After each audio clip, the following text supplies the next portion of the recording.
আসসালামু আলাইকুম ওয়া রাহমাতুল্লাহ। সুপ্রিয় শিক্ষার্থী বন্ধুরা, স্বাগত জানাচ্ছি আজকের অনলাইন ক্লাস আলাউদ্দিন একাডেমিতে। আমি মোহাম্মদ আলাউদ্দিন, প্রভাষক হিসাব বিজ্ঞান, রাগিব রাবিয়া ডিগ্রি কলেজ, রাগিবনগর, সিলেট। আজকে আমাদের আলোচ্য বিষয় হলো উচ্চ মাধ্যমিক হিসাব বিজ্ঞান প্রথম পত্রের প্রথম অধ্যায় হিসাব বিজ্ঞান পরিচিতির হিসাব সমীকরণ নিয়ে। বিগত আরও আমরা 2টি ক্লাস হিসাব সমীকরণ নিয়ে আলোচনা করেছিলাম, আর আজকে এই অঙ্কটি আলোচনা করার মাধ্যমে আমরা হিসাব সমীকরণের ক্লাসের সমাপ্ত ঘোষণা করব। আশা করি এই 3টি ক্লাস যদি তোমরা হিসাব সমীকরণের উপর ভালোভাবে দেখো, তাহলে বইয়ের সকল হিসাব সমীকরণের অঙ্ক তোমরা সমাধান করতে পারবে এবং পরীক্ষার যে অঙ্কটি আসবে অনায়াসে তা সমাধান করে ফেলতে পারবে। এখন আমরা যে অঙ্কটি বোর্ডে লিখছি এবং যা সমাধান করব তা হলো 2018 সালের সম্মিলিত বোর্ড, এবং তা একটি সম্পূর্ণ সৃজনশীল প্রশ্ন, যা প্র্যাকটিস করলে তোমরা পরবর্তীতে পরীক্ষায় যে অঙ্কগুলো আসবে তা সমাধান করে ফেলতে পারবে। আর কথা বৃদ্ধি না করে সরাসরি আমরা বোর্ডের অঙ্ক সমাধানের দিকে চলে যাচ্ছি। এখানে আমাদের করণীয় ছিল ক নম্বরে জনাব মুশফিকের প্রারম্ভিক মূলধনের পরিমাণ গণনা সহ নির্ণয় করো, এবং নির্দিষ্ট লেনদেনগুলো দিছে তার জাবেদা দাখিলা এবং তার টেবুলার ছকে আমাদের হিসাব সমীকরণের প্রভাব দেখাও। এই ছিল আমাদের রিকোয়ারমেন্টগুলো। এখন 2018 সালের সম্মিলিত বোর্ডের যে অঙ্কটি প্রথম লেখাতে জনাব মুশফিক 2017 সালের 1 জানুয়ারি তারিখে নগদ 50,000 টাকা, 20,000 টাকার পণ্যদ্রব্য দুইটা যোগ করলে আমাদের মূলধন হচ্ছে 70,000 টাকা, এবং 30,000 টাকা ঋণ নিয়ে ব্যবসা শুরু করলো। ঋণ হচ্ছে আমাদের বহির্দায়, আর এই দুইটা হচ্ছে আমাদের অন্তর্দায়, আর এই অন্তর্দায়কে বলা হয় মূলধন। ঋণের জন্য যাবে হচ্ছে নগদান হিসাব ডেবিট, ঋণ হিসাব ক্রেডিট, যা আমাদের বহির্দায় এখানে আসবে না।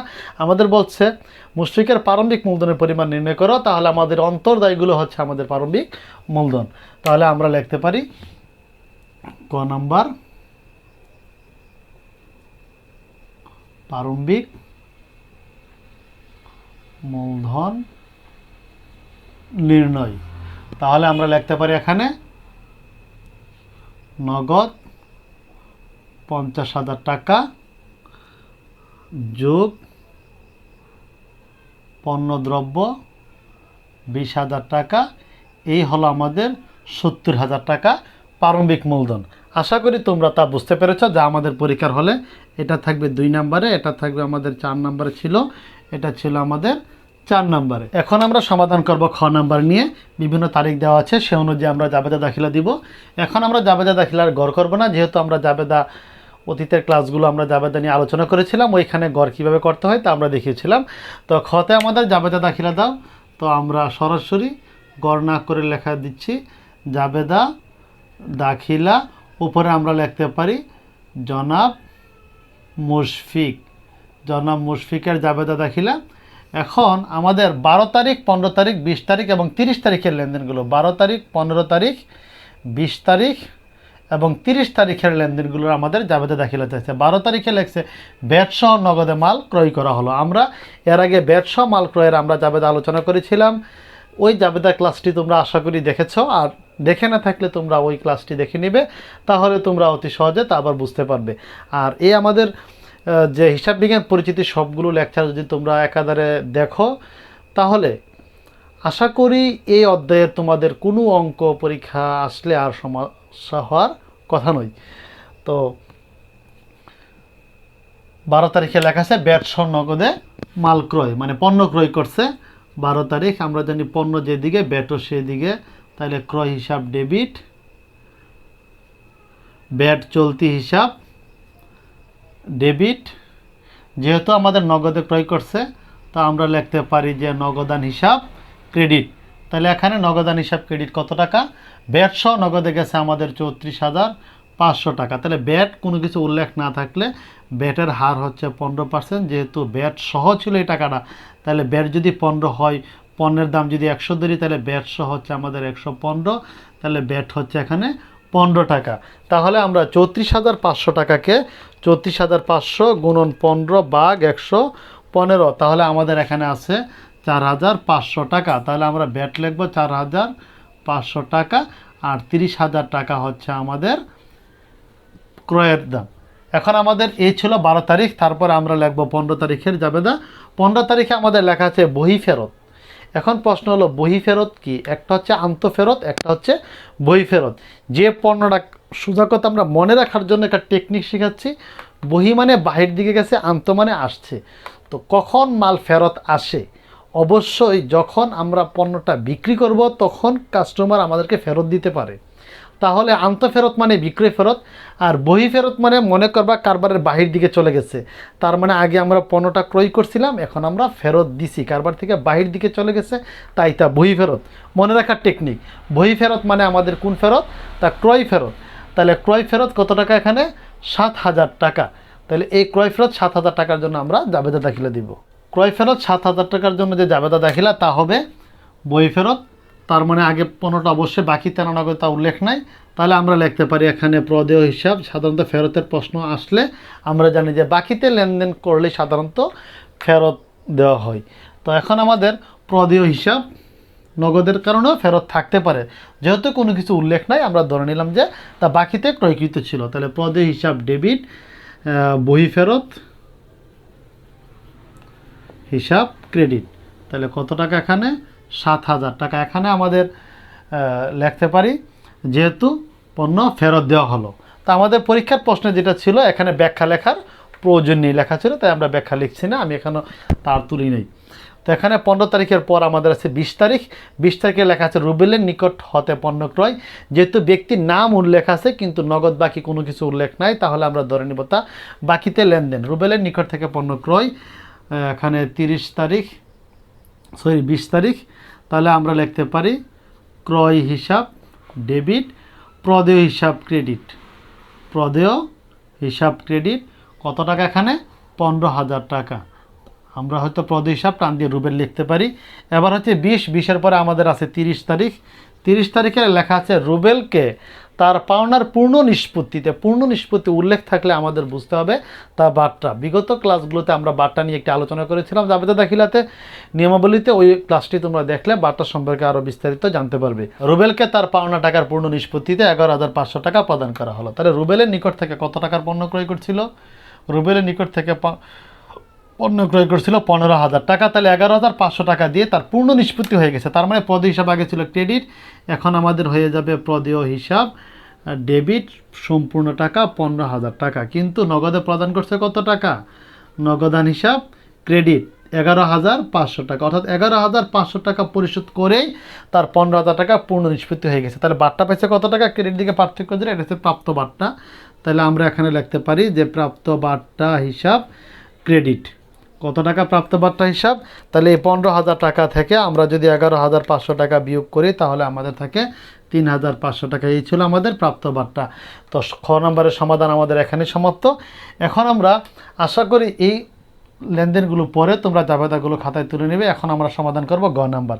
5, 8, 23, 27 তারিখের লেনদেনগুলোর সাহায্যে টেবুলার ছকে হিসাব সমীকরণের প্রভাব দেখাও।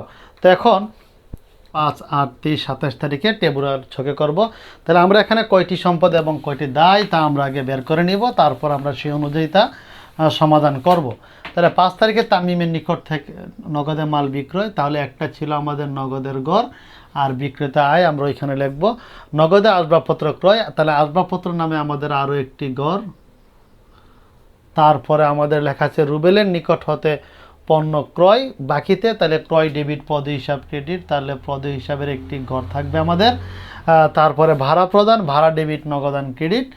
তাহলে ভাড়া মূলধন থেকে আমাদের বাদ দিতে হবে, তাহলে আমাদের মূলধন নামে একটি ঘর করব। তাহলে সম্পদের দিকে 2টি আর দায়ের দিকে আমাদের 2টি। তো টেবুলার ছকে তার প্রভাব দেখাইতে বলছে আমাদের। এখন আমরা টেবুলার ছকে হিসাবে লেনদেনগুলো আমরা প্রভাব দেখাতে হবে। তাহলে আমরা যদি গড়টি করি তাহলে উপরের লেনদেনগুলোর আমরা এখন লিখতে পারি উপরের লেনদেনগুলো হিসাব সমীকরণে প্রভাব। গড়টি হবে এভাবে,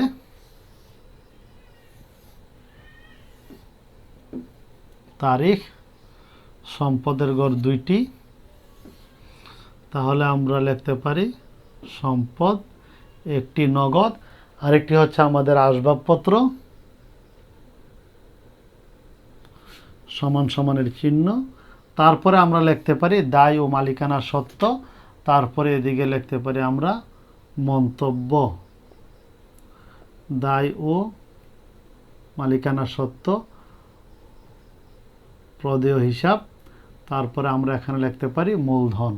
তাহলে আমাদের 5 তারিখে লেখা ছিল তামিমের নিকট নগদে মাল বিক্রি করা হলো, তাহলে নগদান হিসাব ডেবিট আর বিক্রি হিসাব ক্রেডিট। তাহলে নগদের ঘরে আমরা লিখতে পারি 40,000 টাকা 5 তারিখ, আর বিক্রয় আয় মূলধনের সাথে যোগ হয়, তাহলে 40,000 টাকা মূলধনের সাথে আমরা যোগ করে ফেলতে পারি, কারণ আমরা জানি আয় মূলধনের সাথে যোগ হয়, ব্যয় বিয়োগ হয়, উত্তোলন বিয়োগ হয়।